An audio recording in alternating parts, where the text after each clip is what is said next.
Apa sih yang kecuali hasratmu tidak jelas, minta macam-macam, tidak bisa menikmati yang sekarang kamu miliki. Kalau sudah menikmati apa saja yang dianugerahkan Allah, saat itu juga surga lahir.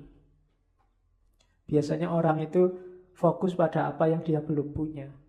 Itu yang bikin orang susah bersyukur, tidak bisa menemukan surga. Uangnya banyak tapi tidak punya pacar, mesti yang dipikir urusan pacar ini terus. Ada yang punya pacar tapi tidak punya duit, yang dipikir mesti duit terus. Punya pacar, punya duit, tapi tesisnya nggak jadi-jadi. Mikirin tesis terus. Kapan syukur? Gitu loh. Ya tesisnya digarap, ya nyari pacar, ya nyari uang. Tapi nggak usah sampai segitunya. Nggak usah lebay. Bahasanya anak hari ini loh. Sangat banyak nikmatnya Allah yang kita dapatkan. Itu syukuri dulu surga. Cukup segelas kopi, nongkrong depan kos-kosan, sambil sarungan. Loh, kalau bisa menikmati kan inilah surgaku. Manusia, ya, manusia memang suka berkeluh kesah.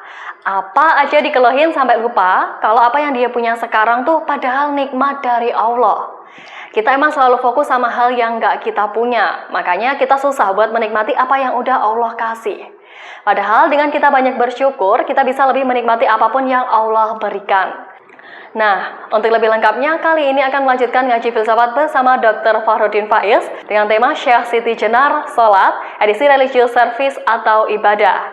Jadi sebelum kita mulai, mari kita membaca basmalah dan simak video ini sampai habis agar bisa bermanfaat buat kita.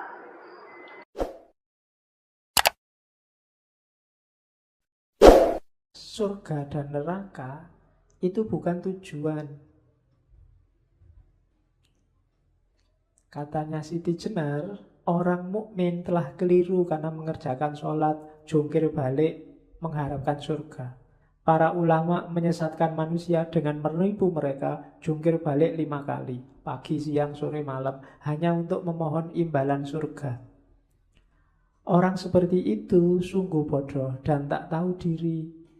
Jikalaupun seseorang menyadari bahwa sholat itu dilakukan karena merupakan kebutuhan diri manusia sendiri untuk mengetahui, untuk menyembah Tuhannya, manusia ternyata tidak menyadari keserakahannya dengan minta-minta imbalan surga.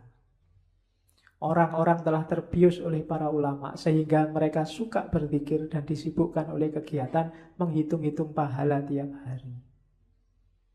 Jadi hari ini, bahasa lainnya, kritiknya Siti Jenar, kita itu belum serius merindukan Allah, menuju pada Allah, ilaihi rojiun. Kita masih dagang. Apapun yang kita lakukan, kita nunggu imbalan. Finalnya kan imbalan surga itu. Yang di sana ada puluhan ribu bidadari siap pakai.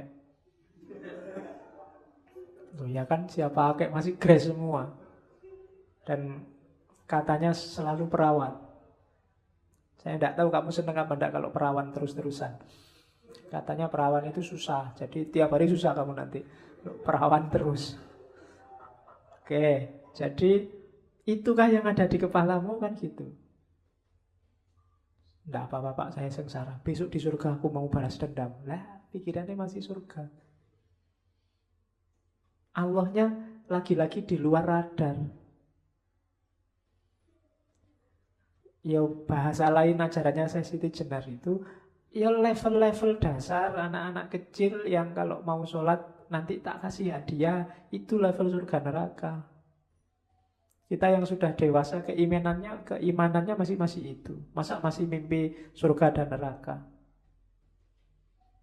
Milih mana, dikasih surga dan neraka tapi tanpa Allah, atau misalnya begitu. Bisa saja surga neraka tapi tanpa Allah, kalau Allah mau. Atau Allah saja nggak dikasih surga neraka juga tidak apa-apa. Atau otomatis kalau kita dekat sama Allah dikasih surga. Atau sudahlah, nggak usah dipikir imbalan itu. Kita jangan dagang lagi sama Allah. Kurang apa Allah ngasih kita kok masih minta aja. Kita dibikin ada itu sudah luar biasa loh. Karena kita bisa tidak ada, tapi Allah mengizinkan kita ada. Itu sudah harus terima kasih luar biasa. Kita bisa menikmati macam-macam sekarang. Itu izinnya Allah. Lah kok sholat sehari cuma 5 kali, itu pun tidak ada 3 menit. Nuntut imbalan surga. Kayak Allah belum pernah ngasih apa-apa. Nah, itu bahasanya Siti Jenar. Surga dan neraka itu letaknya pada manusia masing-masing. Orang bergelimang harta, hidupnya merasa selalu terancam oleh pesaing bisnisnya. Tidur tak nyenyak, makan tak enak, jalan pun gelisah. Itulah neraka.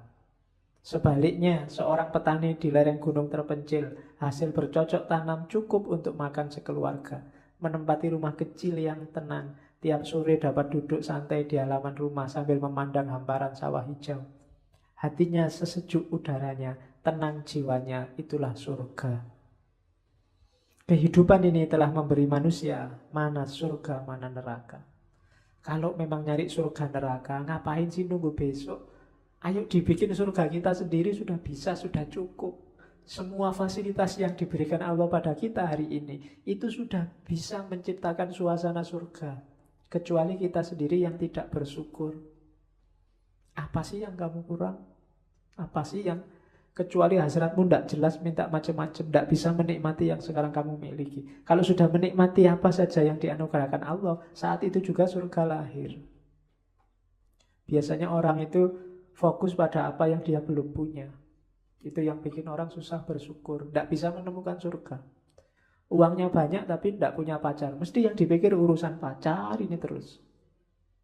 Ada yang punya pacar tapi tidak punya duit, yang dipikir mesti duit terus.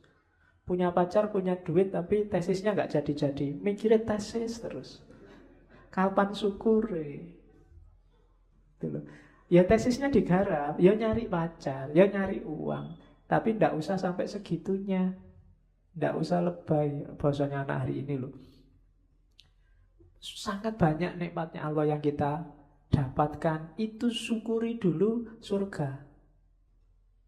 Cukup segelas kopi, nongkrong depan kos-kosan sambil sarungan. Tuh, kalau bisa menikmati kan inilah surgaku. Tidak masalah. Ya, oke. Lu tidak apa-apa tuh. Itu surga. Nggak usah nunggu lama-lama besok di akhirat. Kamu tidak mesti masuk surga masalahnya. Sholat menurut Siti Jenar punya 3 dimensi. Sholat syariat, sholat torekot, dan sholat hakikat. Dengan istilahnya sendiri. Sholat syariat itu yang sembah raga tadi. Iyalah, wong yo kendaraannya ini. Kalau nggak ada bukti aktivitas fisiknya, nanti tidak kelihatan kepatuhannya. Ya buktinya kita tunduk pada Allah itu ada sembah raga. Ya sholat lah, ya zakat lah. Jangan cuma diambil semangatnya. Pak, sholat itu kan doa Pak. Saya sudah berdoa tiap hari Pak. Sholat itu kan intinya ingat sama Allah Pak. Saya ingat terus Pak sama Allah. Jadi saya nggak perlu sholat. Kalau kamu ingat dan percaya sama Allah, Allah nyuruh kamu sholat. Kan gitu. Saya sering menganalogikan pintu dan rumah. Kalau Allah yang ada di dalam rumah itu, terus Allah bilang, kalau ingin ketemu aku, lewatlah pintu depan itu. Yo, kalau ingin ketemu Allah, ya lewat aja pintu depan itu. Itulah syariatnya. Tapi kan yang penting ingat Pak, nggak harus lewat pintu depan itu, yang penting ketemu kan bisa lewat jendela misalnya. Loh, iya lewat jendela mungkin kamu bisa ketemu Allah. Tapi mungkin Allah tidak berkenan, Allah sudah bilang lewat pintu. Ya, pintunya itu syariat. Itulah sembah raga. Bukan olahraga loh ya. Sembah raga. Tapi memang sembah raga ini kalau nanti nggak masuk ke dimensi torekot dan hakikat, hasilnya memang olahraga. Cuma aktivitas fisik. Sholat bikin kita sehat, sholat bikin kita segar. Mungkin sampai itu aja. Aliran darah mengalir ke bawah, mungkin sampai itu aja. Hanya sembah raga. Syaratnya kesucian fisik. Ya pakai air. Wudu, kalau yang punya hadas besar ya mandi. Dan sembahraga ini manifestasi dari penghambaan, ketundukan, kepatuhan, kebersamaan, harmoni. Harmoni itu misalnya kita harmoni diri sendiri dan harmoni dengan orang lain itu ya kalau kita jamaah misalnya itu kan ada fungsi harmoni bersama yang lain. Aspek syariat raganya. Ya, itulah bukti bahwa kita tunduk, bahwa kita patuh. Ya kayak kita upacara itu loh, pakai hormat terus tangannya diangkat. Itu kan, alah saya nggak ngangkat tangan juga tetap menghormati merah putih. Enggak, ada bukti resminya, diatur oleh negara, tangannya diangkat.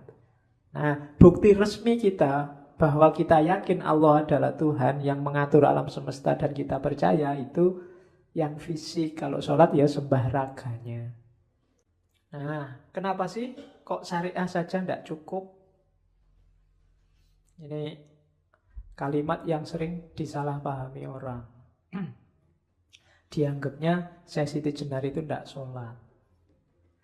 Iya, kalau dibaca cuma satu syair, satu bait, satu paragraf. Para wali itu hampir, kita kan bolak-balik ngaji beberapa wali, kan tidak ada satupun yang bilang bahwa syariat itu tidak butuh. Bahkan dalam 24 jam kehidupan mereka, itu kan banyak kisah-kisah mereka bolak-balik sholat, puasa tidak berhenti-berhenti, malam tidak pernah tidur. Itu ngalang-ngalai kita jauh. Kita sih sibuk sholat zuhur, sholat asar, paling cuma 5 waktu itu. Para wali itu sudah hobinya itu, tidak butuh diperintah-perintah lagi. Puasa tiap hari, zakat bahkan semua hartanya dikasih kalau ada yang minta. Ada yang jadi raja terus kerajaannya dikasih, ada yang kaya raya semua hartanya dikasih. Itu para wali. Jadi nggak usah dicek mereka sholat enggak ya, zakat enggak ya, puasa enggak ya. Oh itu sudah hobinya. Nggak usah dipertanyakan. Syariat itu kalau ya kayak kritiknya Siti Jenar tadi loh. Banyak ulama, banyak santri yang berhenti di syariat. Berhenti itu padahal enggak cukup itu sebenarnya. Jadi maka para wali jarang fokus di syariat. Kenapa? Syariat itu cuma terminal awal yang harus dilampaui. Makanya mereka fokusnya pada beyond syariat tadi. Makanya yang bercita-cita jadi wali, jangan, kenapa kok pengen jadi wali? Enak Pak, kelihatannya enggak sholat, enggak puasa. Enggak. Coba dibaca kisah para wali itu. Justru mereka suka sekali melakukan apapun yang membuat Allah berkenan, yang semakin membuat mereka dekat sama Allah. Ada yang sehari semalam sholatnya bisa ratusan ribuan rakaat. Kalau contohnya minggu lalu, Syekh Abdul Qadir Jailani. Syekh Abdul Qadir Jailani itu kelihatan tidak ada tidurnya. Kalau habis subuh, dia ngajar. Nanti sholat zuhur, habis zuhur dia buka praktek dalam arti menerima tamu-tamu yang biasanya minta fatwa tentang hukum, karena si Abdul Qadir Jailani kan ahli fikih juga. Nanti habis asar sedekah, wajib itu habis asar apa yang dia punya diserahkan pada fakir miskin sebagian. Nanti maghrib makan. Kenapa? Karena buka puasa. Jadi maghrib makan dan cirinya tidak pernah mau makan sendirian, mesti nyari teman. Bedanya kita kalau mau makan enak sembunyi-sembunyi. Kecuali tidak punya duit buat ke warung baru nyari teman. Kalau saya Abdul Qadir Jailani tidak pernah makan sendirian, selalu nyari teman. Nanti isya sholat, habis isya ngajar lagi yang biasa ceramah banyak orang itu. Setelah itu ya sudah asik sama Allah. Yang diceritakan si Abdul Qadir Jailani ya, kebiasaannya satu malam khatam Al-Quran sekali. Dan sering-sering wudunya sholat isya itu belum batal sampai sholat subuh. Itu si Abdul Qadir Jailani. Kalau kita kan juga sering begitu, cuma subuhnya jam 4:15. Terus isya-nya jam 4 pas.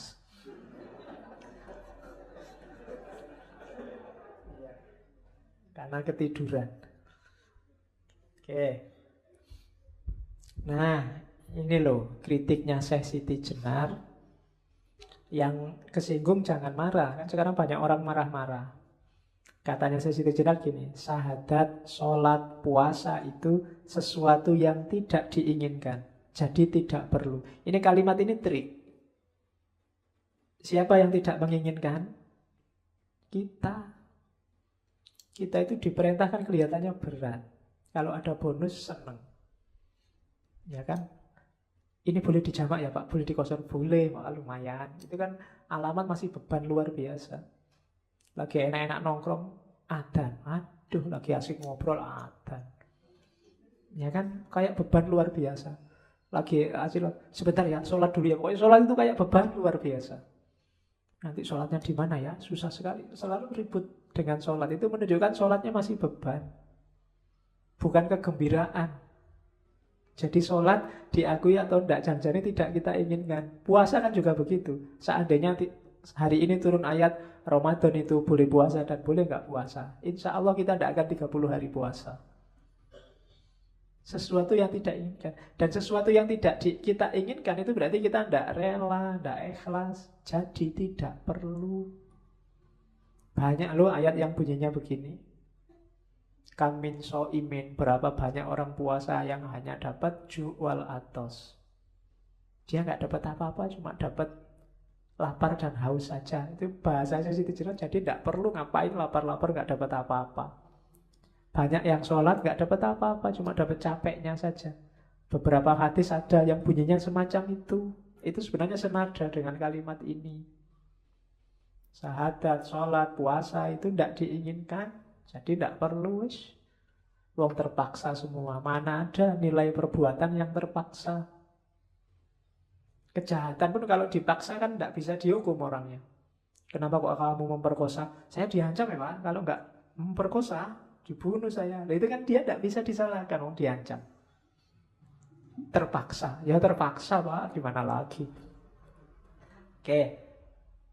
Yang kedua, adapun zakat, naik haji ke Mekah itu palsu semua. Nah, kenapa yang zakat dan haji disebut palsu? Karena seringkali jadi media untuk pamer. Itu kan, haji itu kan kadang-kadang jadi media pamer yang luar biasa. Sudah haji Pak? Sudah. Wah, bagus, sudah haji.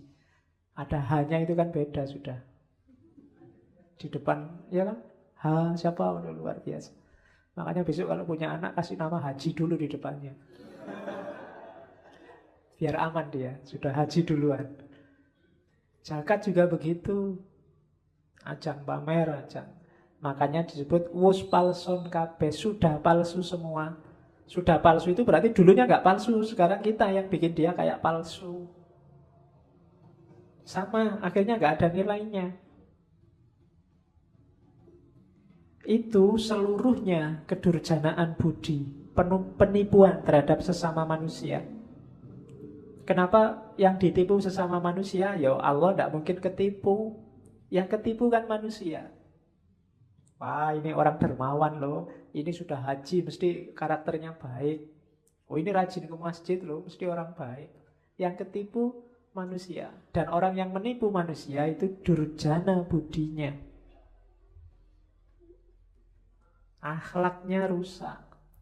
Orang-orang dungu yang mengikuti aulia karena diberi harapan surga di kelak kemudian hari, itu sesungguhnya keduanya orang yang tidak tahu.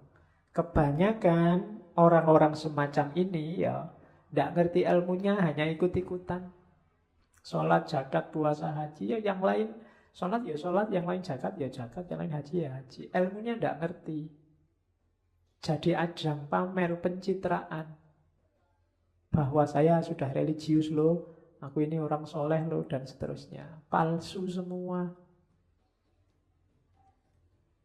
Nah, terus Syekh Siti Jenar bilang, lain halnya dengan saya. Tidak pernah saya menuruti perintah budi. Bersujud-sujud di masjid mengenakan jubah, pahalanya besok bila dahi sudah tebal, kepala berbelulang. Jadi maksudnya aku tidak mau pamer-pamer kayak gitu. menunjukkan aku ini lo wali, aku ini lo orang soleh, aku ini lo ustadz. Ya kan? Katanya sih enggak mau saya pamer-pamer kayak gitu. Itu pamer dahi segala. Kan enggak. Ya ini enggak nyindir siapa. Kalimatnya memang begitu. Iya. Enggak, itu bukan dahi hitam. Dahi menjadi tebal. Sudah kapalan di sini karena terlalu sering sujud. Nah, ya. Saya enggak tahu bahasa Indonesianya kapalan itu apa? Kapalan. Ya. Kapalan kok di sini enggak enak ya. Enaknya di kaki. Jadi kemana-mana naik kapal. Oke. Sesungguhnya itu enggak masuk akal. Tidak usah mencitrakan dirimu lebih mulia, lebih alim, lebih soleh. Buat apa? Di dunia ini semua manusia sama. Mereka semua mengalami suka duka, menderita sakit, duka nestapa. Tidak beda dengan yang lain. Kita itu sama saja. Makanya tidak usahlah saling mencitrakan. Oleh karena itu saya, Siti Jenar, hanya setia pada satu hal saja, yaitu Gusti Zat Maulana. Saya hanya setia pada Allah saja, tidak akan pada manusia. Ada wali-wali yang wow, yang mukjizat, yang karomah, tidak. Saya tidak akan kagum, dan aku juga tidak akan mencitrakan diriku, menyombongkan diriku, dan seterusnya. Jadi itulah titik-titik kepalsuannya. Bukan sholatnya salah, bukan puasanya salah, zakat hajinya salah, manusianya yang palsu semua. Fondasi sholat itu syahadat.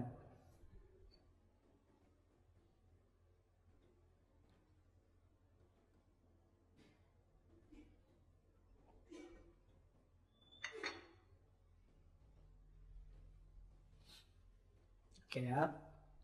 Di sesi sebelumnya ketika ngomong sesi Jenar, syahadat itu ada namanya sasahidan, ada panjang pakai bahasa Jawa. Cuma saya tidak nukil di sini sampai detail, kita ambil semangatnya saja. Maksudnya sasahidan itu. Jadi syahadat yang tidak cuma di mulut, tapi diinternalisasi dalam diri dan pastinya diwujudkan dalam perbuatan. Ya kalau sekedar asyhadu alla ilaha illallah wa asyhadu anna muhammadar rasulullah, syahadat paling mantep itu jatahnya tukang adzan. Kalau adzan kan mantap sekali syahadatnya. Enggak, bukan itu, yaitu mulutnya memang mengucapkan syahadat. Tapi bukan cuma mulut, batinnya juga harus bersyahadat. Dan anggota tubuhnya juga harus bersyahadat. Jadi kesaksian bersyahadat itu apa sih? Yang menunjukkan aktivitas bahwa, yang menunjukkan bahwa kita percaya ada Allah. Aktivitas kita sering tidak menunjukkan bahwa kita percaya ada Allah. Misalnya putus asa, itu menunjukkan kita tidak percaya ada Allah. Misalnya menuruti hawa nafsu terus-terusan, itu menunjukkan kita tidak percaya ada Allah. Melakukan kejelekan sekecil apapun, itu menunjukkan kita tidak percaya ada Allah. Mulut kita bersyahadat, tapi tubuh kita belum. Kesaksi, jadi syahadat itu kan makna letternya kesaksian. Kesaksian itu tubuh kita jadi saksi syahadat. Jadi tidak cuma mulutnya, aktivitas kita sehari-hari jadi saksi bahwa kita yakin Allah itu ada dan kita nomor satukan Allah. Itu namanya bersyahadat. Ada cerita populer muridnya Sunan Kalijogo yang namanya Syekh Jangkung. Syekh Jangkung ini kabarnya murid yang tidak terlalu pinter, orang desa. Satu ketika ada tes baca syahadat. Muridnya dites satu-satu oleh Sunan Kalijogo dan sukses. Fasih semua, tajwidnya luar biasa semua. Nah, yang ketar-ketir Syekh Jangkung ini, mungkin orang Jawa. Baca Arabnya ya mesti tidak fasih. Alaihim mungkin jadinya ngalaihim.